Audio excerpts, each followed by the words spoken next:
Illuminati, el poder secreto detrás de la historia, parte 1. Por Gustavo Fernández. Su historia oficial. Nos cuenta el historiador de religiones Serge Utin que la Orden de los Iluminados, primeramente llamados perfectabilistas, fue fundada en Ingolstadt, Baviera, por lo que también se les conoce como los Iluminados de Baviera, el 1 de mayo de 1776 por Adam Weishaupt, joven de 28 años de edad que enseñaba Derecho Canónico en la universidad de dicha ciudad. Weishaupt tenía ideas de reforma social sumamente avanzadas y fundó dicha orden con el fin de hacerlas triunfar. Consiguió que entraran en la sociedad numerosos francmasones que habían roto con la regla que prohibía las discusiones religiosas o políticas en las logias. En su apogeo, la orden contaba, en 1783, con 600 miembros solo en Baviera y cierto número de afiliados en toda Europa. Pero, oficialmente, el éxito habría de ser de corta duración, según dicen sus apologistas. ¿Cuáles eran la organización y los fines de esta sociedad secreta paramasónica? Grados. Los grados formaban una jerarquía de 3 series sucesivas, debida a Weishaupt y a sus amigos. 1. Almáciga A. Preparatorio B. Novicio C. Minerval D. Illuminatus Minor. 2. Masonería simbólica A. Aprendiz B. Compañero C. Maestro, escocesa D. Illuminatus Majore. Illuminatus Dirigens. 3. Misterios menores A. Sacerdote B. Regente, mayores C. Mago D. Rey. Los fines reales de la orden eran revelados poco a poco, a medida que el adepto ascendía en la jerarquía. 1. El Illuminatus Minor prestaba un juramento de obediencia absoluta a sus superiores. Se le enseñaba que el fin de la sociedad era hacer de toda la humanidad un solo cuerpo, gobernado por los superiores. 2. El Illuminatus Dirigens prometía luchar contra la superstición, la maledicencia y el despotismo, y hacerse el campeón de la virtud, de la sabiduría y de la libertad. 3. En el grado de sacerdote, se ponía al candidato aún más al corriente de las doctrinas de la orden. En ella se decía que el mejor medio para verse libre de dirigentes inoportunos era proceder mediante la operación de una sociedad secreta que apuntara a apoderarse de todos los poderes del Estado. Príncipes y sacerdotes debían ser exterminados. El patriotismo habría de ceder lugar al cosmopolitismo. 4. En el grado de mago, se predicaba el panteísmo materialista. Dios y el mundo no son más que uno, escribiría Weishaupt. Todas las religiones son igualmente sin fundamento, puros artificios inventados por ambiciosos. 5. En fin, el grado más elevado, rey, enseñaba al adepto que todos los individuos tenían iguales derechos, que el hombre debía ser su propio soberano como en el estado patriarcal, y que las acciones habían de ser llevadas a este estado por todas las vías que a ello pueden conducir, es decir, por medios pacíficos, si es posible. Si no, por la fuerza, pues toda subordinación debía desaparecer de la superficie de la tierra. Los iluminados se designaban con seudónimos antiguos: Espartaco, Cirón, Catón. Además, en su correspondencia designaban a Baviera como Grecia, a Múnich como Atenas, etc. Fin último perseguido por los iluminados. El fin último de los iluminados era nada menos, al fin y al cabo, que la anarquía, en el sentido filosófico del término. He propuesto, decía Weishaupt, una explicación de la francmasonería, ventajosa desde todos los puntos de vista, por cuanto se dirige a los cristianos de todas las confesiones, los libra gradualmente de todos los prejuicios religiosos, cultiva y reanima las virtudes de sociedad por una perspectiva de felicidad universal, completa y rápidamente realizable, en un estado donde florecerán la libertad y la igualdad, un estado libre de los obstáculos que la jerarquía, la clase, la riqueza, arrojan continuamente a nuestro paso. No tardará en llegar el momento en que los hombres serán dichosos y libres.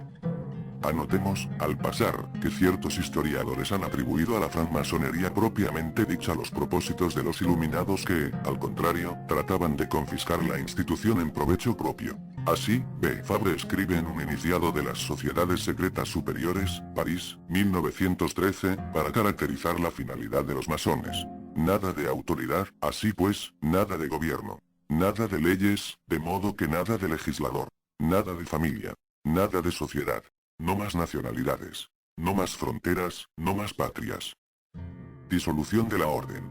Los progresos de la orden fueron muy grandes después de la adhesión, en 1782, de un francmasón ilustre, el barón von Knigge, que fue jefe del Círculo de Westfalia, pero Knigge se cansó pronto, dicen, de los modales autoritarios de Weishaupt, y en compensación este lo acusó de fanatismo y de mojigatería, diciendo que había dejado una parte demasiado grande al elemento religioso en el ritual, principalmente por el festín de amor, celebrado con motivo del grado de Illuminatus Diligens, en el curso del cual J.T.N., es decir, Jesús de Nazaret, era invocado como fundador de la orden.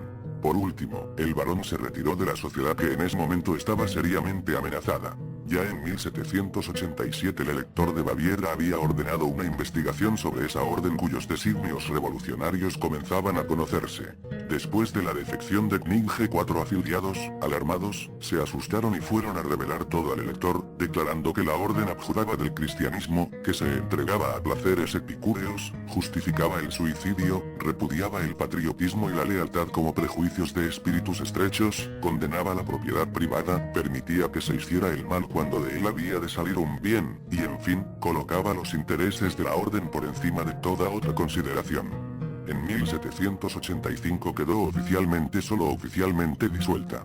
Weishaupt fue destituido de su cátedra y expulsado de Baviera, así como otros 3 altos dignatarios. ¿Pero fue ese el fin? Ya veremos que no. Por otra parte, es evidente que además de la actividad exotérica, pública, de la sociedad, hay una profunda raigambre hermética. Solo un no iniciado como Sergeutin simplemente aceptaría ciertos datos históricos sin ver más allá. O, en otros términos, creer que un tal Adam Weishaupt era realmente el nombre del jefe de la orden. Adam Weishaupt. Adam que nos hace pensar, quizás no tanto en el Adam simplista del catecismo escolar, sino en Adam Kadmon, el hombre universal arquetípico de la cábala hebrea. Y Weishaupt, que significa, después de todo, cabeza de sabio. ¿Es solo mera casualidad o hay aquí un mensaje? Como el mítico Christian Rosenkreutz, a fin de cuentas, alguien a quien se le supuso una historia, un nacimiento, una vida, una muerte, pero eso resultó ser solo literatura para ignaros. Cualquier estudiante de rosacrucismo sabe de la alegoría. Bueno, sí. Cedo a la tentación. Vuelvo a citar a Faber-Kaiser. Es marcada la influencia de los preceptos de los iluminados en la inminente Revolución Francesa. Se dice que Mirabeau y el duque de Orleans, el futuro Felipe Igualda, habían estado afiliados a la misma. Así, en carta dirigida a Mazzini con fecha del 15 de agosto de 1871, hace más de un siglo, Pitt le comunica que la Primera Guerra Mundial se debía generar para permitir a los iluminados derrocar el poder de los zares en Rusia, y transformar este país en la fortaleza del comunismo ateo. Las divergencias provocadas por los agentes de los iluminados entre los imperios británico y alemán, y también la lucha entre el pangermanismo y el paneslavismo, se debían aprovechar para fomentar esta guerra. Una vez concluida, se debía edificar el comunismo y utilizarlo para destruir otros gobiernos y debilitar a las religiones. La Segunda Guerra Mundial debía fomentarse aprovechando las diferencias entre fascistas y sionistas políticos. La lucha debía iniciarse para destruir el nazismo e incrementar el sionismo político, con tal de permitir el establecimiento del Estado soberano de Israel en Palestina. Durante la Segunda Guerra Mundial se debía edificar una internacional comunista lo suficientemente robusta como para equipararse a todo el conjunto cristiano. En este punto se la debía de contener y mantener, para el día en que se la necesitase para el cataclismo social final.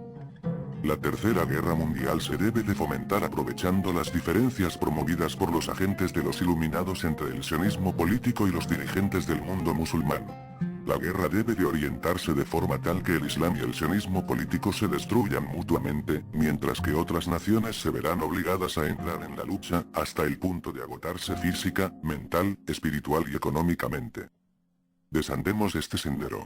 La Comisión Trilateral es una agrupación de personas privadas de las altas finanzas, del mundo de los negocios y de la política, procedentes de Norteamérica, Europa Occidental y Japón, que brinda a la élite procedente de la masonería de las distintas orientaciones unas posibilidades de encuentro, con vistas a una colaboración secreta que abarca todo el mundo. El objetivo ideológico de la Comisión Trilateral es el mismo que el del Council for Foreign Relations, Consejo para Relaciones Exteriores, fundado en 1921 por el banquero norteamericano Morgan, y conocido también como el Gobierno Invisible. El sector político entronca con los iluminados, que son altos grados de la masonería. Hay escasamente unas 100 organizaciones que pertenecen al mundo de la masonería. se explica por esta trama secreta de planificación del destino de la humanidad, el que Karl Marx escribiera sus obras londinenses por encargo de Nathan Rothschild, cuyo apellido significa escudo o protector de los rojos. Los cheques con los que le pagó pueden verse en el Museo Británico. Marx participó en la fundación de la Primera Internacional en 1864. La idea del alemán Adam Weishaupt, que fundó la cúpula de los Iluminados el 1 de mayo de 1776, era el camino a través de la anarquía. El que su fundación tuviese lugar el día siguiente de la noche de Walpurgis, y el hecho de que este día fuera consagrado mundialmente festivo el Día del Trabajo aclara todavía más la estrecha relación que existe. El hecho que además el sello de los Iluminados aparezca con la fecha de 1776 en el dólar americano, asombra a aquellos que no saben que Washington fue tan masón como su rival Jefferson. Si hablamos del poder efectivo, debemos mencionar a los Rockefeller y más importantes aún a los Rothschild. En sucesión ascendente siguen los Bilderberger, un club formado en mayo de 1954 e integrado por los 500 hombres y organizaciones más ricas e influyentes del mundo, que se propone la instauración del nuevo orden mundial. La constante esotérica. Mencionaba unas cuantas líneas atrás que pareciera haber una continuidad esotérico-histórica a través de las edades. Tratemos de rehacer ese recorrido lineal. Ya los he aburrido en párrafos anteriores citando, con referencia a la ubicación espacio-temporal de los Iluminados, con fechas, nombres propios y otras circunstancias. De las agrupaciones esotéricas que siguen, si se desea saber más, nada más sencillo que ir a un buscador cualquiera, tipear el nombre elegido y se tendrá más que abundante información. Por lo pronto, lo que aquí deseo hacer es establecer la relación causal entre estas asociaciones, para que el lector saque sus propias conclusiones. Todas hablan de las raíces de ese, ya tan temido, nuevo orden mundial. Posiblemente el origen de esta especulación deba remontarse a la época de la erección del Templo de Salomón, cuando el rey judío ordena a Hiram y Lamec la construcción del mismo. De Lamec volveremos a hablar después. De Hiram, ya sabemos cómo terminó. 3 aprendices celosos dieron cuenta, tal vez físicamente, tal vez simbólicamente, de su vida y, dicen sus seguidores, allí nació la masonería. Ciertos historiadores dicen que esto es pura leyenda y que para hallar sus fundamentos más remotos tenemos que esperar hasta el siglo XVIII, casualmente, el siglo que vio nacer la Orden de los Iluminados, pero las influencias esotéricas de hebreos y caldeos tuvieron tierra fértil entre los egipcios, de muchos de cuyos rituales también se ceba esa orden.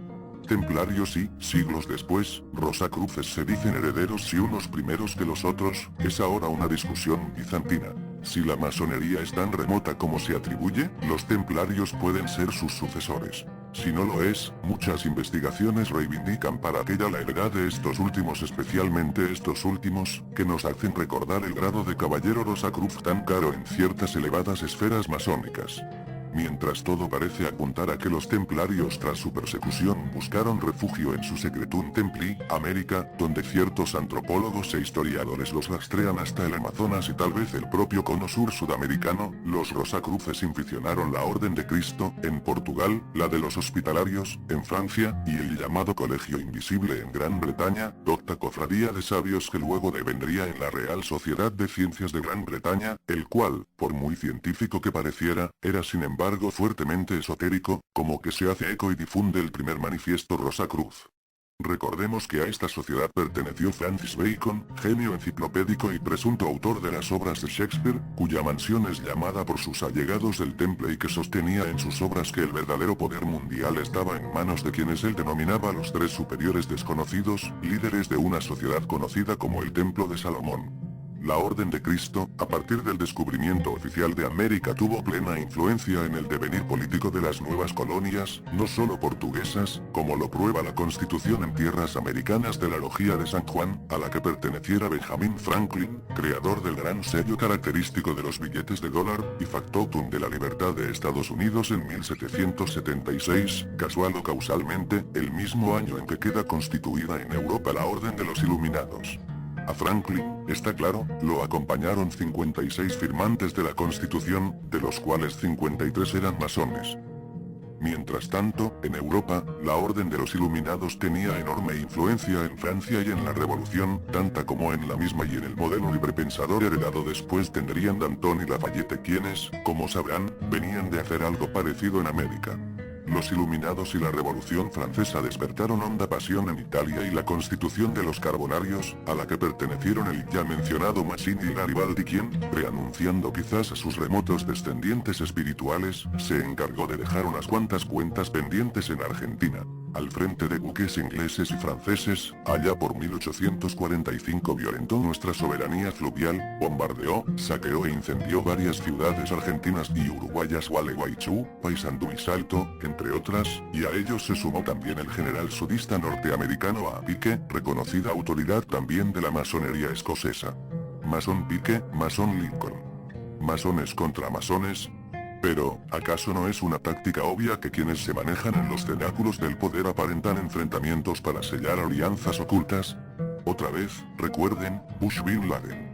En Argentina podríamos citar un bananero reflejo de esa estrategia, cuando a principios de los años 70 el montonero Galimberti secuestra a los poderosísimos empresarios Born y en los 90 la historia los encuentra a los tres, socios en conocidos emprendimientos comerciales. Pero no nos desviemos de nuestro hilo conductor. Mazzini funda la Logia P1, de la cual devienen, con el tiempo, la Logia P2 que en tiempos muy recientes cierto caballero apellidado Gelli usó para monstruosos lavados de dinero bancarios, ocasionando la casi bancarrota del Vaticano y, lo que es más penoso, de muchas economías nacientes tercermundistas y la Liga de los Hombres Justos, que bajo la advocación del barón Rothschild fomenta y difunde los trabajos de Engels y Marx y que en 1848 provocaría el nacimiento de la Liga Comunista y en 1864 la Primera Internacional. Otra facción de la Liga de los Hombres Justos, con el poeta W. Yeats a la cabeza, decide dedicarse a actividades más espirituales y funda la Golden Dawn o Amanecer Dorado, que en los años 20 del siglo XX constituye su filial alemana bajo el nombre de Sociedad Thule. De ella deberíamos escribir extensamente en otra oportunidad. Baste recordar que durante muchos años fue secretario de actas de esta asociación un oscuro ex cabo del ejército alemán, petizo, histérico y de ridículo bigotito de nombre Adolf y de apellido Hitler. Volvemos un poco atrás. Estábamos hablando de los amigos de Franklin. Muchos de ellos fueron los artífices de la asunción de quien fuera el segundo presidente de los Estados Unidos, John Quincy Adams, ocultista de cuño como que formaba parte de la llamada Sociedad de los Dragones. Miembros de esta sociedad fueron responsables del diseño urbanístico de la ciudad de Washington, en el cual se reconoce un indudable sello metafísico.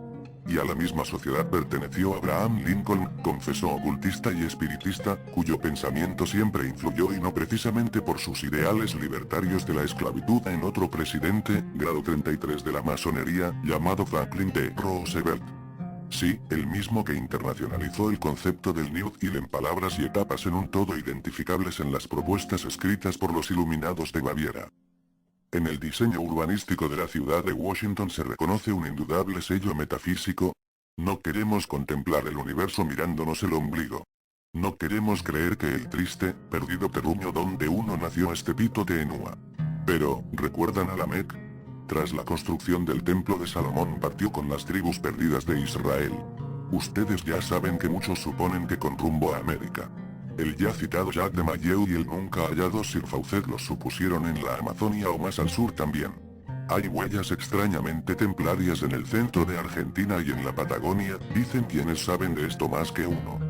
Y desde hace décadas, la municipalidad de Gualeguaychú, en nuestra provincia de Entre Ríos, la que tratara de destruir Garibaldi, hagan memoria, viene inútilmente tratando a nivel oficial de conseguir subvenciones para exhumar, en sus parajes, lo que historiadores locales sostienen son restos de un probable barco fenicio y un puerto de ultramar de más de 3000 años.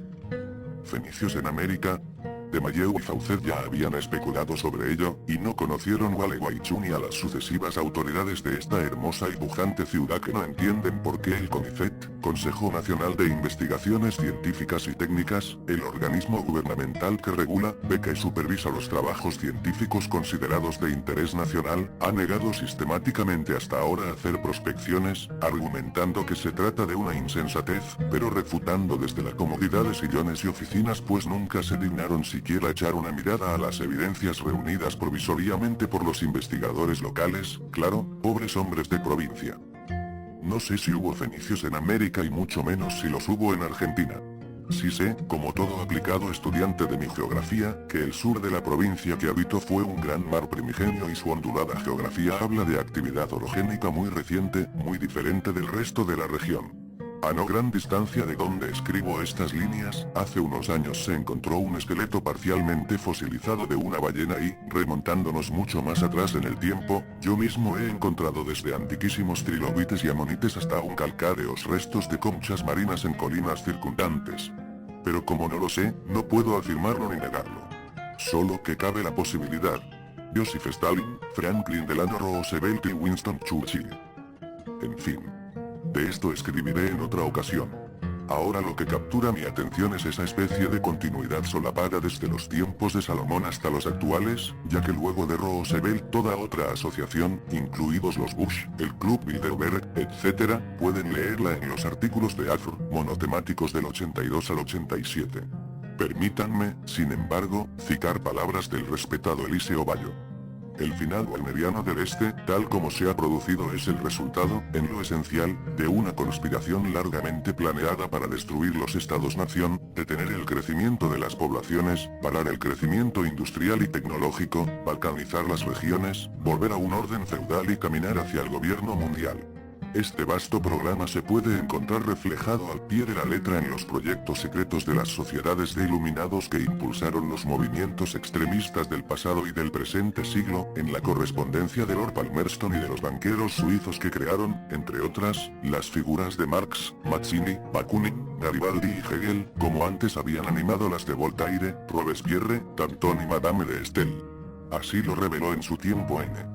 Se pueden encontrar sus raíces ideológicas en aquel gran impulsor de conspiradores que fue Lord Shelburne y en sus criaturas Bentham, J. Stuart Mill, Hume, Turgot y Quesnay, que iniciaron los movimientos de vuelta atrás con rodaje progresista, los Malthus, los Ricardo, los Adam Smith. Casi todos ellos pertenecieron al servicio secreto de inteligencia británico y trabajaban para la Compañía de las Indias Orientales. Ya en nuestros días, este programa de crecimiento cero poblacional y tecnológico, contracultural y profeudal, se halla presente en instituciones tan reconocidas como el Club de Roma, la Comisión Trilateral, reunida en Moscú en plena perestroika, como si supieran con antelación de qué venía la mano en DGF, el Club Bilderberg y otras no tan aireadas como la Fundación Cini, de la que han salido muchas de las corrientes ocultistas, el Instituto Aspen, el Proyecto 1980 y decenas de organizaciones cuya finalidad es extender los movimientos neomalthusianos y anticientíficos bajo una apariencia de progresismo y de modernidad postindustrial. La operación ha triunfado y aparentemente es un éxito, pues parecía que el imperio soviético no podría caer por acciones desde dentro y que fiar su desmoronamiento a una intervención exterior equivaldría a asumir un riesgo de destrucción nuclear compartido. Las acciones desde dentro han sido protagonizadas por las fuerzas políticas agrupadas en torno a la figura de Gorbachev y de su enigmática esposa Raisa, quienes, a cambio del aparente adquirido sistema, han puesto en marcha los mecanismos necesarios para hacer saltar por los aires la Alianza Atlántica, los Estados-nación europeos y la Casa Común dentro del esquema de complicidades y de voladura controlada del Partido Comunista que se inició hace 30 años con el debate chino-soviético y con la lenta sustitución de los partidos comunistas europeos por la socialdemocracia en la hegemonía de la izquierda mundial. La Europa profeudal, ocultista, financiera, volvió a encontrar el camino de Moscú para meter definitivamente a Lenin en la tumba. El revolucionario se había reído de ellos. Hizo peligrar los intereses coloniales de Gran Bretaña y los intereses financieros de las grandes familias oligárquicas radicadas en Venecia, Génova y Lombardía. Para estos círculos había resultado prioritaria a comienzos de siglo la mutua destrucción de Rusia y de Alemania. Antes habían orquestado la guerra ruso-japonesa e inducido a Rusia a librar guerras contra Austria y Turquía para que se destruyeran mutuamente. El servicio de inteligencia del Kaiser recurrió a los servicios de Parbus para tratar de parar la guerra. Se esperaba que Lenin sirviera de elemento desestabilizador del Estado zarista, que ayudaría a extender a Alemania el fermento radical, que se adheriría a la estrategia anglo-veneciana de desmembrar a Rusia, a Turquía y al Imperio Austrohúngaro, para hacer de ellos un amasijo balcanizado de pequeños estados regionales en permanente conflicto, lo que parece que va a ser el mapa de la región entre fines del siglo XX y principios del XXI. Alexander el Pan Pardus, patrón de Trotsky en 1905 y de otros muchos líderes bolcheviques en 1917, trabajaba en realidad para el más importante y hermético político veneciano de la época, el conde Volpe di Misurata, el artífice de ese enclave ficticio llamado Libia y coordinador de las guerras balcánicas que condujeron a la Primera Guerra Mundial. Lenin se montó en el tren de Pardus, entró clandestinamente en Rusia, pero no respondió a lo que se esperaba de él. Curiosamente, el siglo XX va a acabar casi como empezó, si se mira atentamente el mapa. Muy pocas de las grandes familias oligárquicas que dirigían el mundo entonces dejan de hacerlo hoy. Disponen de más poder y más sofisticado. Lo que está en juego son decenas y decenas de países cuyo destino creen construir en libertad, sin advertir quizás que se hallan en las mismas manos que consideran inacabada la obra iniciada por sus perversos antepasados hace 200, o miles, años. También oportunamente me he referido a la relación principalmente sanguínea que existía entre uno de los integrantes descollantes del discutido proyecto Majestic 12, el Dr. Vannevar Bush, y la imperial familia homónima hoy encumbrada en el poder. Vinculando el curioso ascendente que sobre lo omnilógico entonces esta prosapia familiar parece tener, no es inesperado un pronunciamiento como el que sigue, el cual nos informa nuestro colega Daniel Muñoz en su informe semanal Notiovni, del 25 de septiembre de 2002. El presidente Bush reactiva la prohibición de ingreso al Área 51. El miércoles 18 de septiembre de 2002, el presidente de los Estados Unidos, George W. Bush, insistió en que el Área 51 no deberá ser abierta a las investigaciones sobre uso y manejo de materiales tóxicos y nucleares, y que sus específicas actividades y operaciones pasadas y presentes permanecerán clasificadas y no podrán ser discutidas bajo ninguna circunstancia. El reporte, proporcionado por el periodista Alex Johnson, de la MSNBC, señala que la ordenanza emitida por Bush es incontrovertible, y que vuelve a activar la especulación de que en realidad, en las instalaciones de Groom Lake, Nevada, se escondan y manipulen artefactos y tecnología de posible origen extraterrestre. Es bastante obvio el interés que pueden tener los Bush y su estirpe en ocultar al conocimiento público la realidad extraterrestre. De ello ha referido en extenso nuestro ilustre colega Ignacio Darnau de Rojas. Básicamente, controlar la economía mundial y el poder sobre las masas que ello significa a costa de, repito a los autores citados hasta aquí, balcanizar las naciones, regresar a una concepción feudal de la economía, donde los señores locales sostienen su poder a sangre y fuego pero respondiendo en pactos y alianzas a un poder centralizado en la figura del rey. Como parte de ese proceso, es necesario a. Ocultar y obstaculizar la relación eventual con otras culturas e inteligencias que, por su sola presencia manifiesta y admitida, desplazaría hacia otra perspectiva cósmica una presupuesta verticalidad sumisa a la historicidad de ciertas raigambres plutocráticas. B. Torpedear todo progreso tecnológico que pudiera abrir a la humanidad los portales del cosmos, revelando no solo nuevas tecnologías y formas de energías accesibles masivamente y casi gratuitas que pondrían en pie de igualdad a rubios anglosajones con pequeños bosquimanos, sino el conocimiento precisamente de la manipulación de que hemos sido colectivamente víctimas hasta aquí.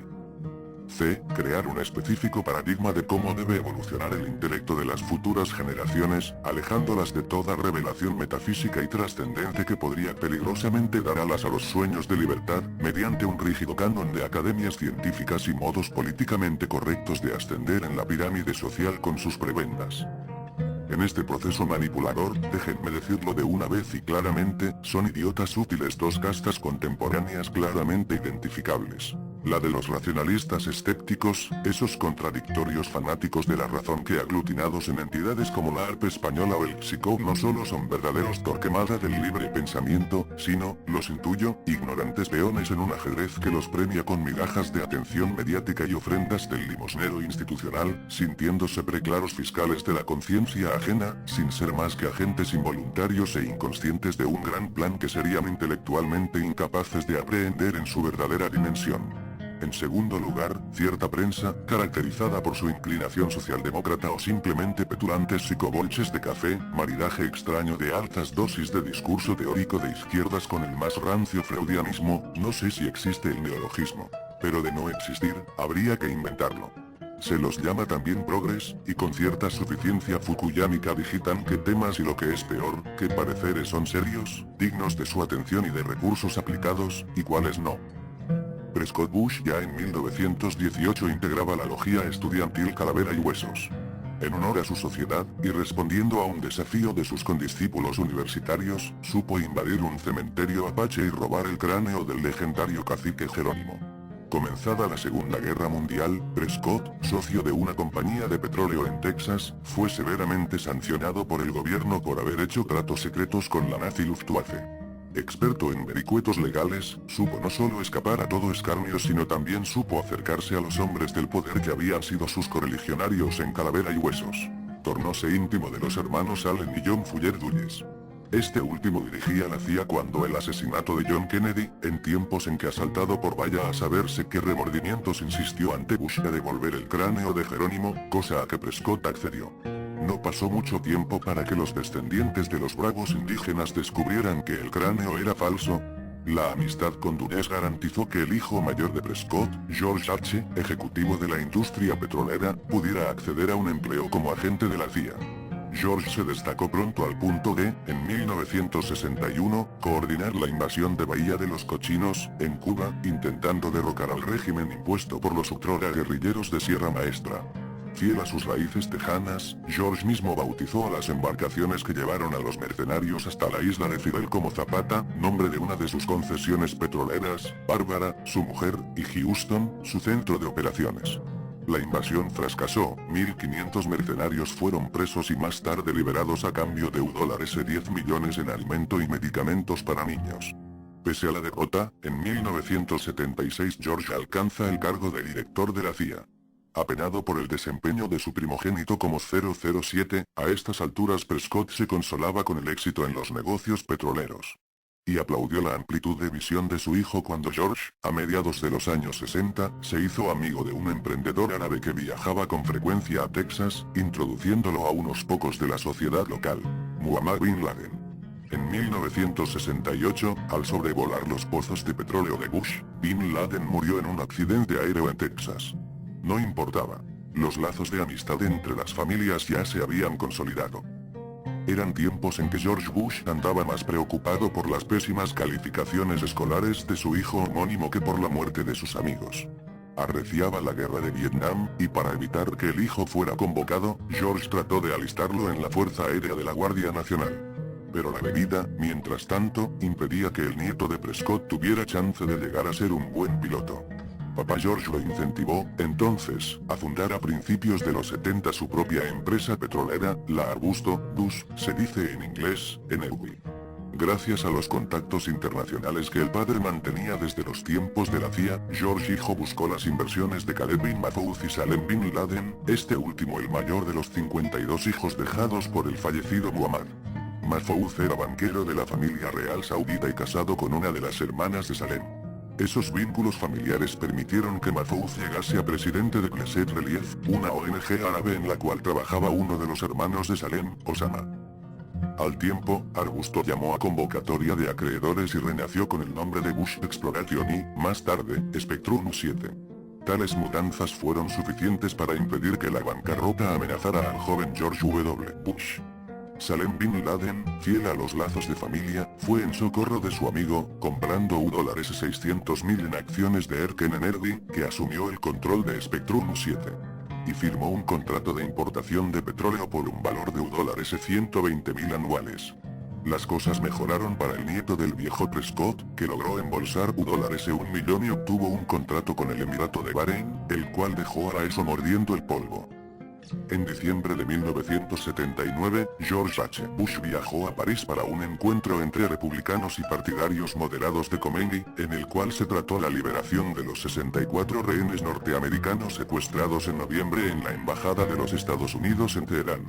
Se buscaba evitar que el entonces presidente Jimmy Carter se valiese del episodio al punto de perjudicar las pretensiones presidenciales de Ronald Reagan, a fin de cuentas, otro paladín del New Deal. Y, de hecho, Papá George hizo el viaje a la capital francesa de bordo del jet privado de Salem bin Laden, entonces su gran contacto con el mundo islámico. En 1988, Salem, como su padre, falleció en un accidente aéreo. En aquel mismo año, de 1979, los soviéticos invadieron Afganistán. George, que coordinaba las operaciones de la CIA, recurrió a Osama, uno de los hermanos de Salem, quien aceptó infiltrarse en Afganistán, para, supervisado por la agencia de inteligencia, fortalecer la resistencia afgana contra los invasores comunistas. Si quieren cotejar los datos dados hasta aquí, pueden consultar el libro Un hijo afortunado. George W. Bush y la fabricación de un presidente americano, de Steve Hatfield. Todo lo que sigue es ahora historia harto conocida. Así como el abuelo Prescott fue por la cabeza de Illuminati y el poder secreto detrás de la historia, parte 2. Por Gustavo Fernández. ¿Simple paranoia o plan global?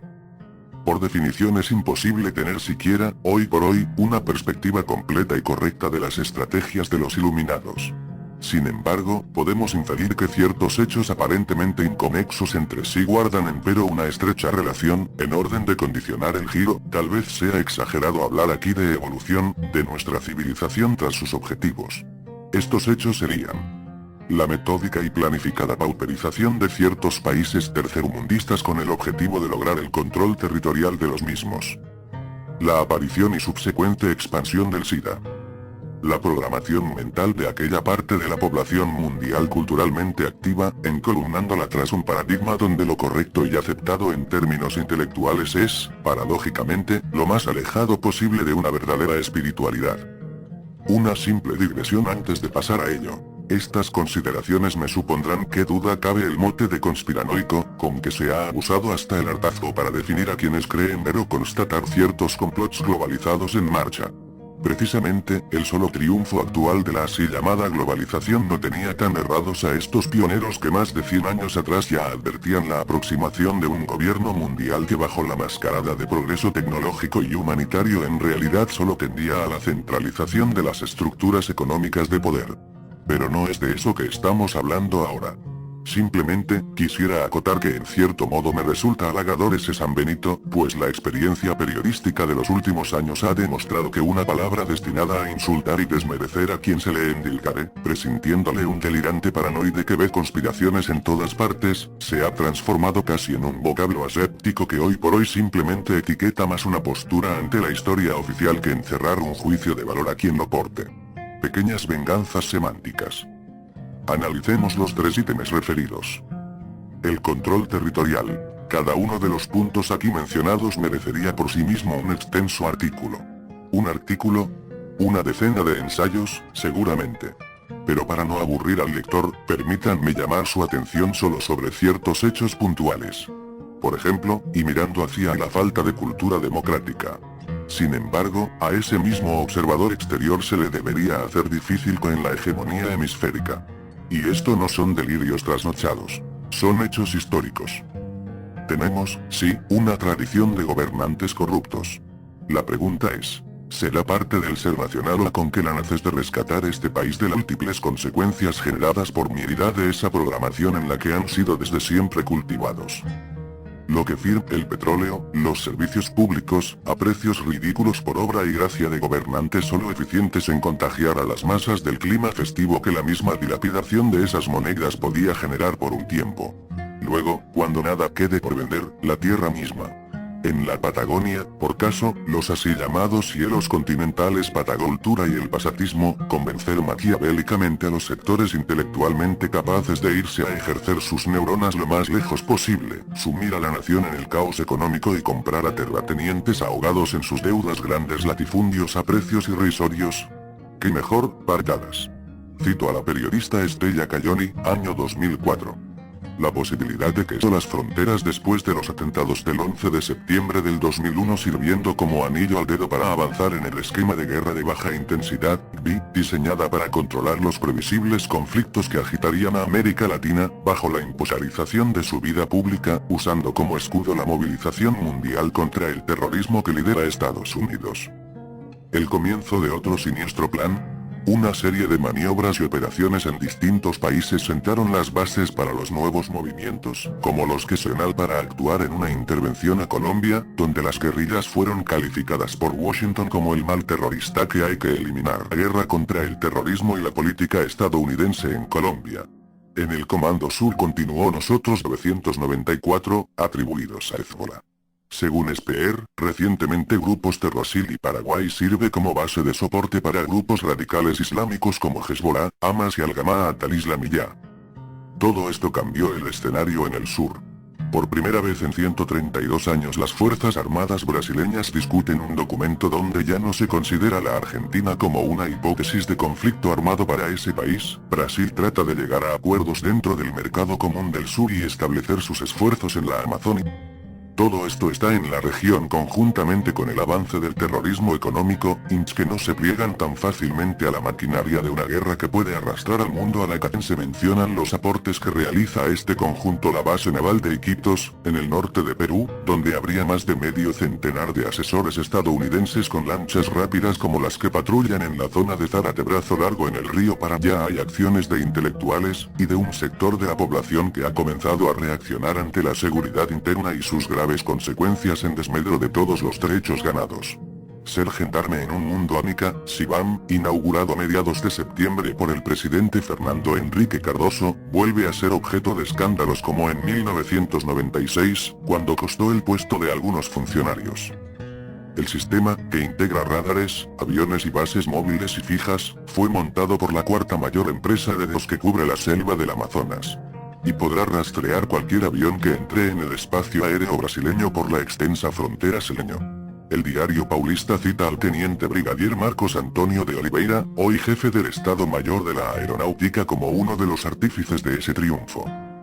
Según se afirma, en junio de 1994, antes de la presentación de las dos propuestas finales, el gobierno norteamericano consiguió información sobre las condiciones de financiamiento que Oña solo debía proveer el software. Ejecutivos de la compañía norteamericana movieron todas las fichas en Washington. Desde autoridades del Departamento de Comercio hasta la embajada norteamericana en Brasilia presionaron al Congreso brasileño para que sacara el proyecto Sibam del pantano.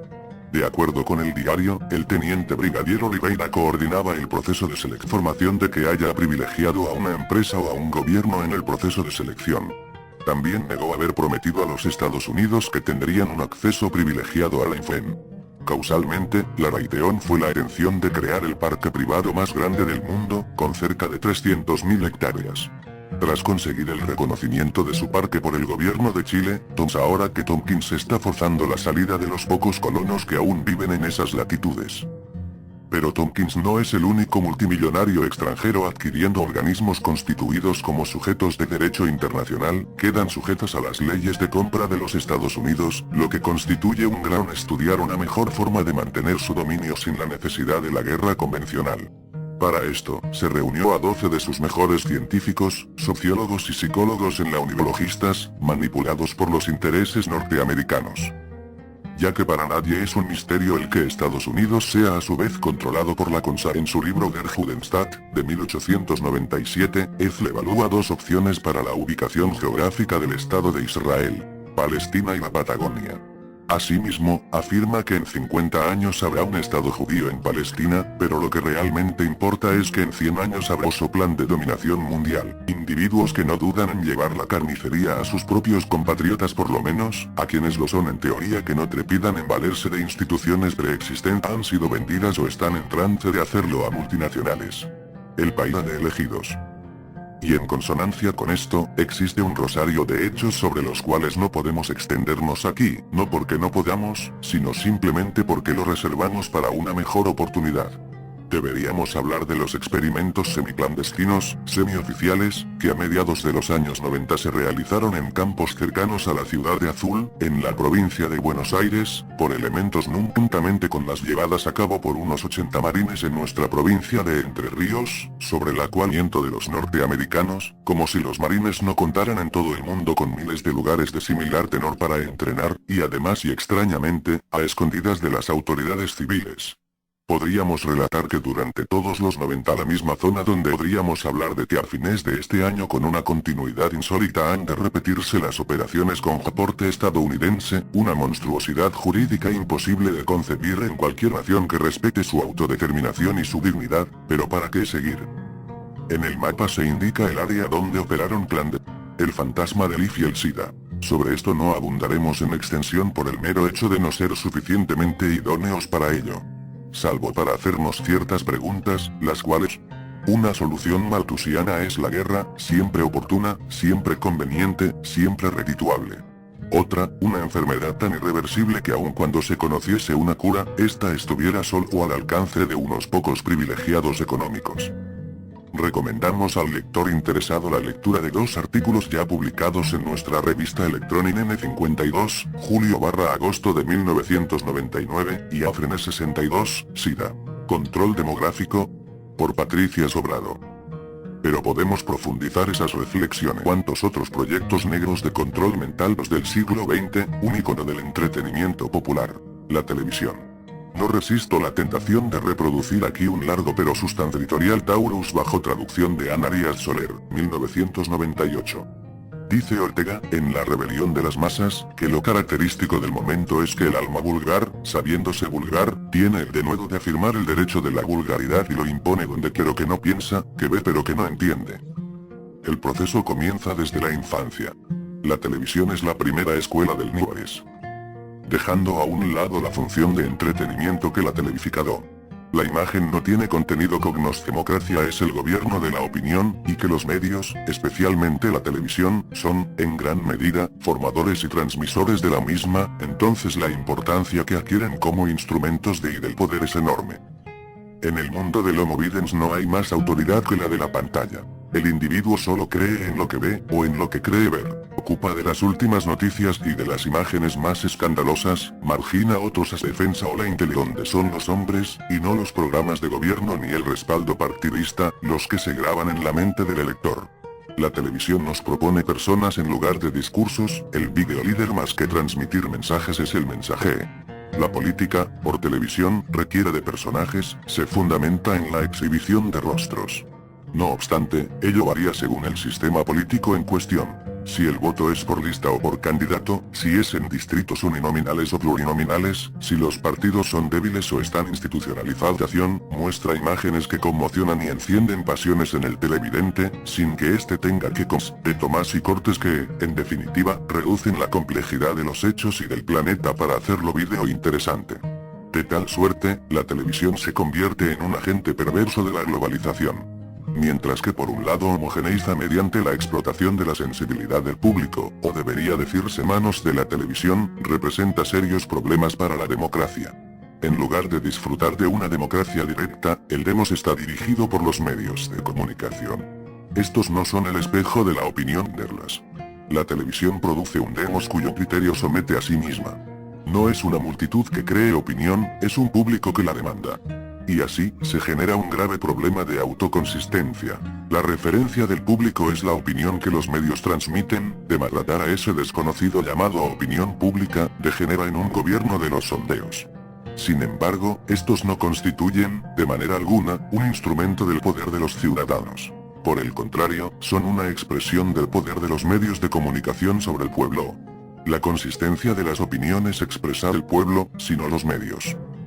Finalmente, y frente a un escenario tan poco alentador, ¿cuál es la salida?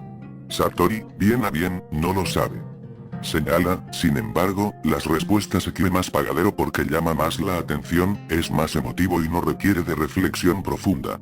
Por si fuera poco, la libertad de expresión presenta un obstáculo que complica sobremanera la cuestión. Intencionalizado, como, por ejemplo, ingeniería constitucional comparada. Propone el tema del imperio de la imagen, poniendo énfasis en sus peligros y esperando, así, detener el florecimiento y la expansión del Homo videns. Pausa para una alocada especulación por sobredosis de Sartori. Podría escribir durante horas sobre la farándula crecimiento intelectual y emocional parejo de la criatura para que le obligue, por ejemplo, a abandonar estudios y así cierra los caminos de crecimiento de esa chica. Pero desde la televisión se le presenta como ejemplo de modernidad. Se piensa solo en el rating por identificación o se trata de imponer un modelo de conducta. Si es esto último, ¿por qué? Es posible desde la óptica que estamos planteando, que la inteligencia cultural, el academicismo, aceptar si uno es un ilustrado cosmopolita a tono con la época, o, por el contrario, prefiere ser execrado a la cuestionamos el establishment, el paradigma, y